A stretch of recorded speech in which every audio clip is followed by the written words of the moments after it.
Celebrating 30 years of phenomenal trend forecasting, 5 times a week, Monday through Friday. Here's Gerald Celente with today's trends in the news.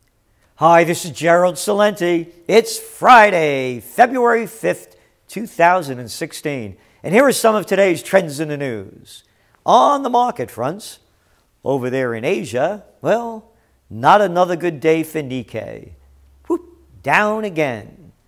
And this is after, if you remember, the Bank of Japan's president, who lied to Parliament and said he was not going to initiate negative interest rates.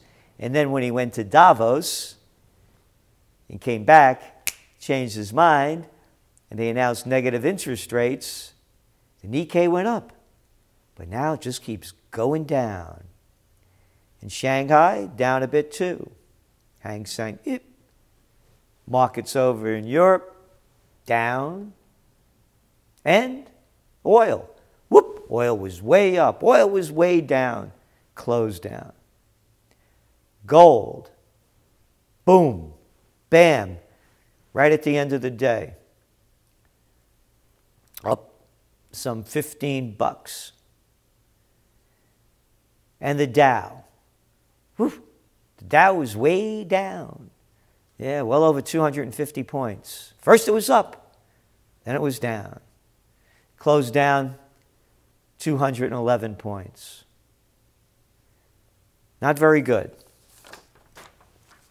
U.S. stocks tumbled, with the NASDAQ 100 plunging to its lowest in 5 months, as disappointing earnings sent consumer and technology shares lower. The NASDAQ was down 3.25%. Remember, this thing was at 5,000 just some 16 years ago to the date. And now you see where it is. We had I mentioned the Japanese index fell 1.4%. Equities have fallen for 4 of the past 5 weeks, as losses among exporters wiped out gains incurred after the Bank of Japan unexpectedly bolstered monetary stimulus on January 29th. Unexpectedly bolstered. Unexpectedly rigged the markets. Unexpectedly have killed capitalism. Unexpectedly, or maybe not unexpectedly, because it's been a long trend since the time Jesus Christ beat the money changers out of the temple, it's bankism. It's just more obvious now. And when you read the reports coming out, and they give you, like that one I just read from Bloomberg, not a mention of the job numbers in it. That's right. The job numbers here in the States came out, and they're not good. They were expecting about 190,000 to 200,000 jobs, came in around 151,000. And then you look at all the jobs that were created in retail. How could this be? Retail? Oh, Kohl's stock takes a beating on disappointing holiday results. Oh, that's why they had more retail jobs? Oh, how about all those layoffs in Macy's and Walmart's? Hey, Ralph Lauren posts 40% profit fall for holiday quarter. Yeah, that'll give you some retail jobs.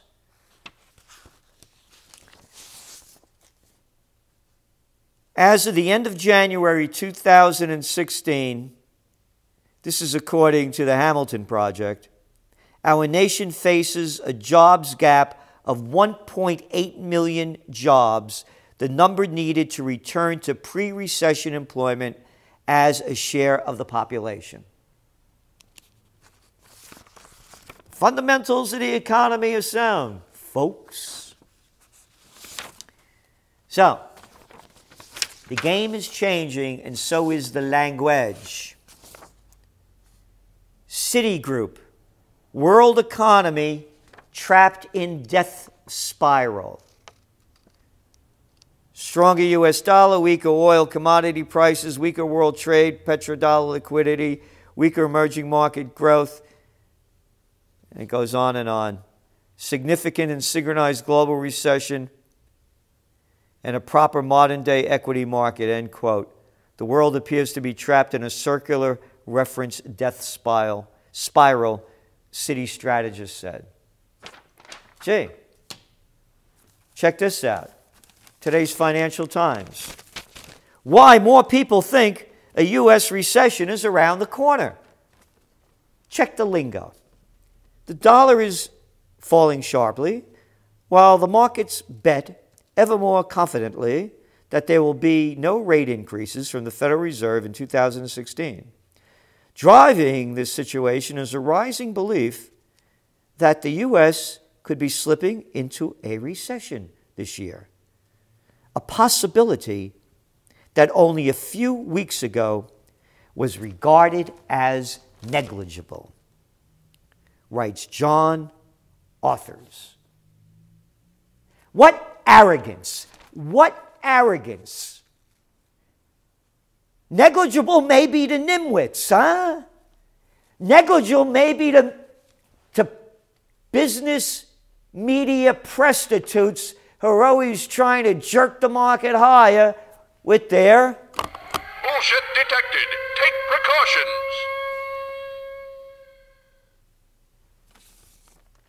Yeah. Take precautions. Now they're starting to talk about what you know we've been saying now when we issued our top trends for 2016. Global recession. Ended this broadcast, Trends in the News, on December 30th. The panic of 2016. We're 5 weeks into the year, and it's been down all the way. But gold is going up. Think back. I mentioned this little lying guy over there with the Bank of Japan. After he leaves Davos, he shoves negative interest rates into the system when he said to Parliament, when he lied to Parliament, how do you say lie in Japanese? That he wasn't going to go for negative interest rates. And then remember we had Ray Dalio at Davos, Davos, and Draghi. Dalio calling for more stimulus to boost the markets. The biggest hedge fund operator in the world, or right up there, if not the biggest. And then Draghi, the Goldman Sachs cat, who engineered Greece getting into the Euro group when they weren't qualified, when he was with Goldman Sachs, and now the ECB president, after Dalio complains about the soft market need for more stimulus, Draghi comes out and says, hey, I could stimulate. Wait till March. Go back. Go back to January 21st, when all this began to happen. And look how gold has gone up from there. Over $70. That's right. Because the people that are watching this, like myself and others, see where it's heading. They're flooding the market with fake money. End of story. Conoco cuts dividend in face of gloomy outlook for oil. Why gloomy outlook? That's pessimism, man. That's the president said. That's pessimism. What gloomy out? Don't be a gloom and doomer, Conoco. ConocoPhillips has become the first large U.S. oil production company to cut its dividends in response to the decline in oil prices, yesterday announcing a 66% reduction as it attempts to shore up finances. Oil rout points to broader woes. Why these negative people? You got to accentuate the positive and eliminate the negative. This is pessimism. You should be reported to Obama. Yeah, he came out today and said how great that low 4.9% unemployment rate is. The reason the unemployment rate went down is because once you're off benefits and you're no longer collecting unemployment and you can't find a job, they don't count you anymore in the USSA. Yeah, they picked that one up from Stalin maybe, huh? Anyway, few economists see recession, but forces driving energy slump threaten to infect U.S. Oh, few economists. Yeah.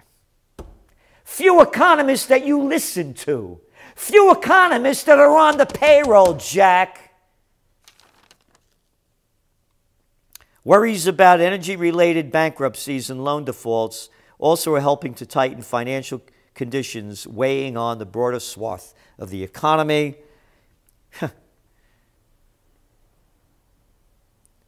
Economic gauges already indicate an industrial recession.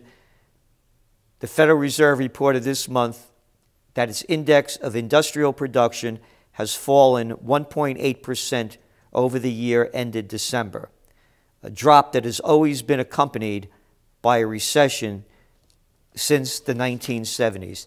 They put this fact right at the end. Now, let's see if we could add industrial production, right? That's making things. Duh, right? Yeah. What was the durable good orders down? Minus 5.1%. Guess what, folks?